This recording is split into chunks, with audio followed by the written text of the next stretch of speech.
And looking into Monday and Tuesday of next week, it'll stay in the 40s and move up to the 50s. And now coming back to our desk. Grace, Tim, the weather's finally going to get rid of that rain. What can we look forward to this weekend? Yeah, so glad to see that the weather's moving out. So there's some big campus events coming up on Saturday, Grace. Yeah, the spring concert is coming up, so hopefully the weather sticks out for that. Are you guys going to go? Absolutely. Yeah, I can't wait. And that's right, Marquette Radio announces their headliner for their spring concert.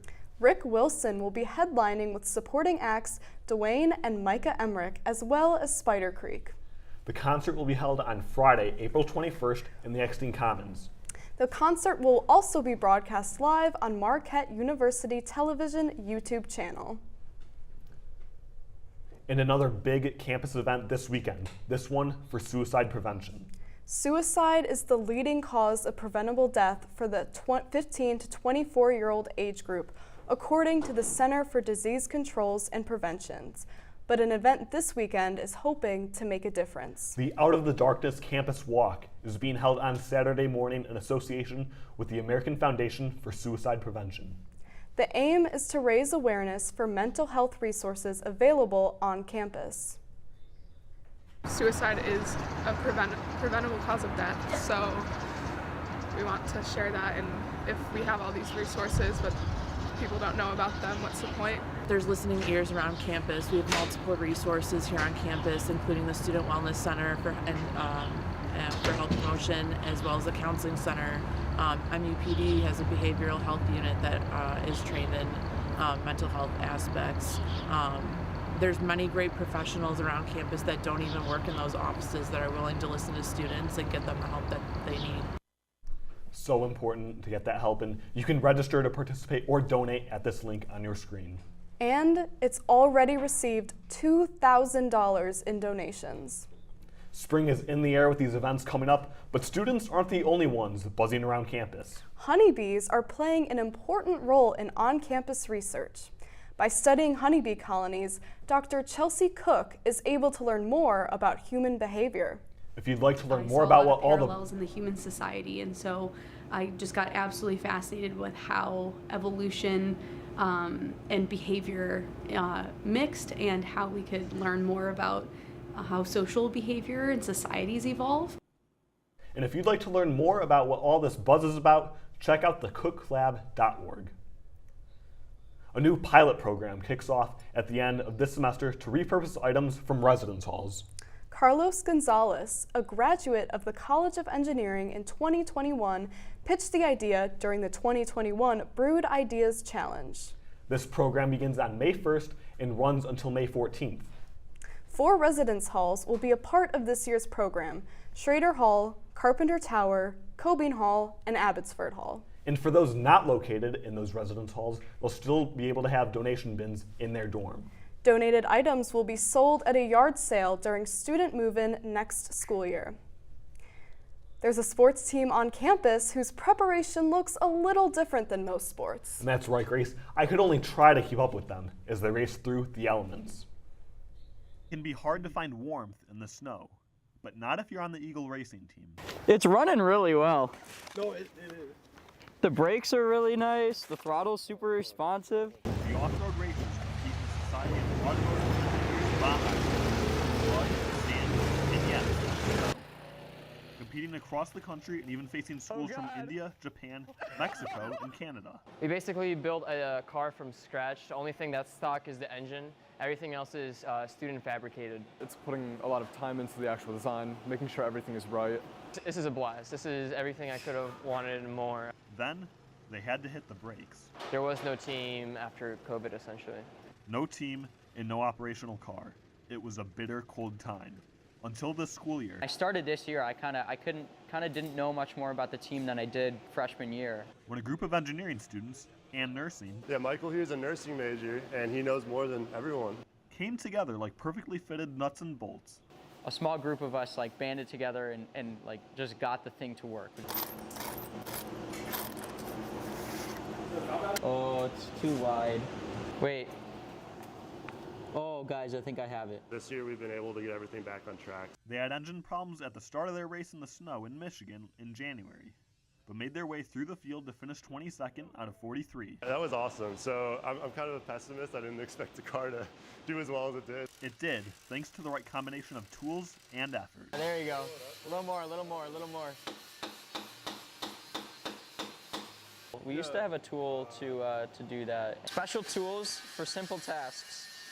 MU Baja. Because all they need is right in the race shop, and the snow in the parking lot, air in the tire, That could use a little more air. fuel in the tank, and a spark of passion to ignite the once quiet engine and dormant team. I'm Timothy Leteau, Marquette Wire News. Let's go! And Eagle Racing's next event is an event in the backwoods of Oshkosh.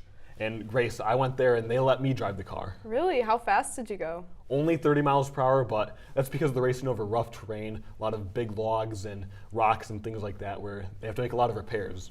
Well, that sounds like a great time, Tim. Don't go anywhere, though. Katie Munson will be back with our Marquette Now sports report after this.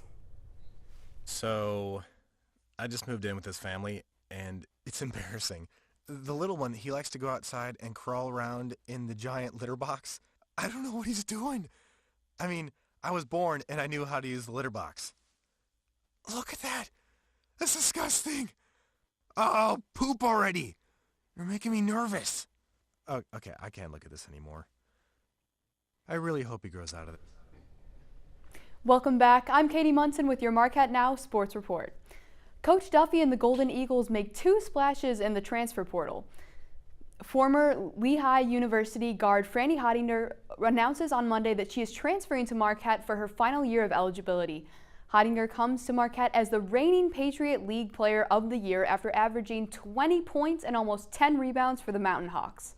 Marquette picks up its second transfer Wednesday as Lee Volker announces on Twitter that she will be transferring to Marquette after 2 seasons at Duke. Volker left Duke in January for personal reasons, but she averaged 4 points and 3 rebounds in 12 games for the Blue Devils. Marquette now has 4 open scholarship positions after these 2 additions and the departure of both Juliana Okosun and Micaiah Williams. After a big win versus UConn, the women's lacrosse team looks to keep their historic season rolling versus Butler, and they did. Marquette comes away with a commanding victory, winning 22-16 to stay perfect in Big East play. Mary Schumer and Lydia Faust lead the way for Marquette in the win. Schumer had a day. The senior attacker had a Marquette record of 11 points with Big East record 9 assists and 2 goals. Senior midfielder Lydia Faust recorded 7 goals and 1 assist on the day. The men's lacrosse teams host the number 7 ranked Georgetown Hoyas in hopes of picking up a ranked win of their own. Marquette starts the scoring but Georgetown takes it to a whole other level, scoring 3 unanswered goals.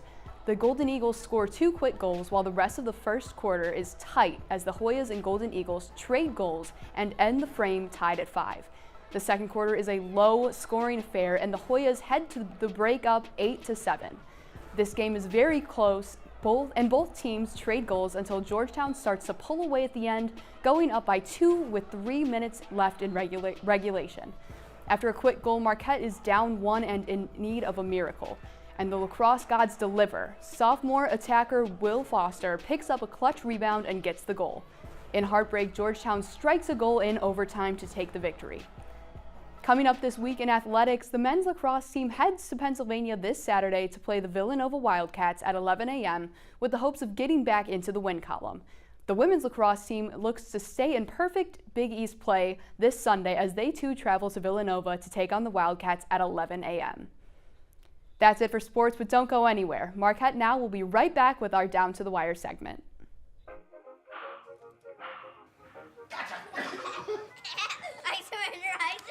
All right, pal. Get ready for the day, buddy.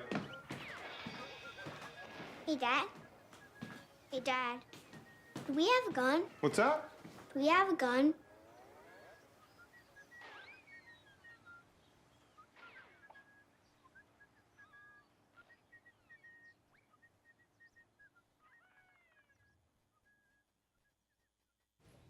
Welcome back to Marquette Now. I'm Julia Bouzahab, joined alongside Managing Editor of the Marquette Journal, Kimberly Cook.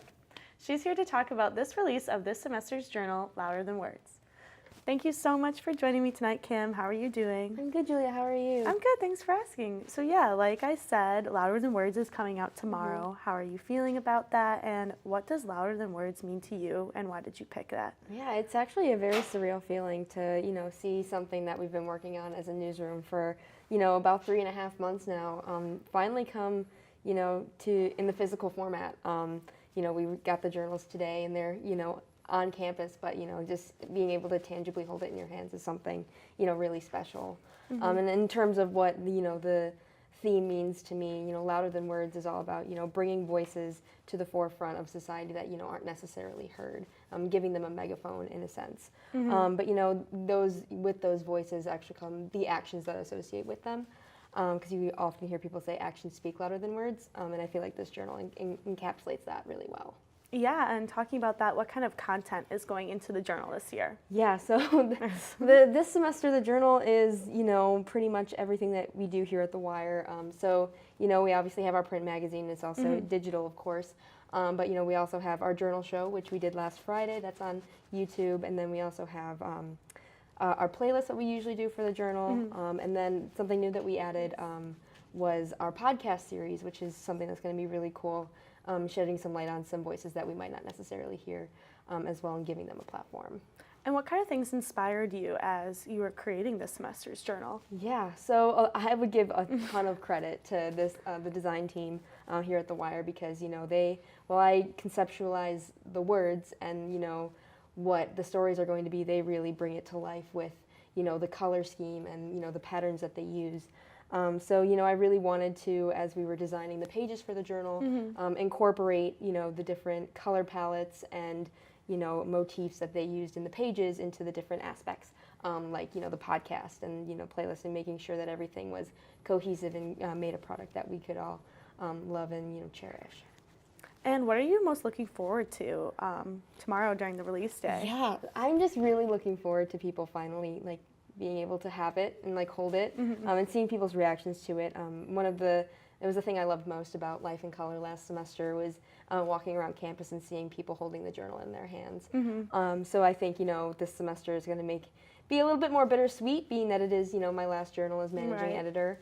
But I still feel like it's going to be super cool, super fun to see people reading these stories and seeing their reactions to them. And this semester there's also a literary magazine coming out soon. Can you talk a little bit about that? Yeah, so this semester, the journal has been around since 1904, and there's a long-standing tradition of, literary work being incorporated in it. So we wanted to do its own magazine. So coming out in a couple weeks, we'll have our Lit Mag imprint. So right now we're just going through submissions and making sure that that comes together as well, and that'll be released in the next couple of weeks. And what kind of inspired you to create this Lit Mag? Yeah, so I'm an English major and a journalism major, so I've always loved reading and poetry and things like that. And so while I do love journalism and all the things that go into making those kinds of stories, I think there's something to be said about creative literary works as well. So I really wanted to give them their own spotlight within a literary magazine. Yeah, and I guess what kind of work or how long were you preparing for the journal this semester? Yeah, so I started preparing for this journal literally right after Christmas. So I think 2 days after Christmas I started planning and prepping, coming up with story ideas, and I think it went through 3 drafts of a budget before it finally reached one that I was happy and content with, and because some of these stories are a little bit more sensitive and hit on sensitive topics, so making sure that those were handled properly. Awesome. Well, thank you so much for joining me tonight, and I'm going to send it back to Tim and Grace in the studio. Julia, Kim, thank you. Can't wait to pick up my journal tomorrow morning. That's our report for tonight. Thanks for joining us. I'm Timothy Lateau. And I'm Grace Lambertson. Remember to check marquettewire.org for all the latest campus news. Good night, Marquette.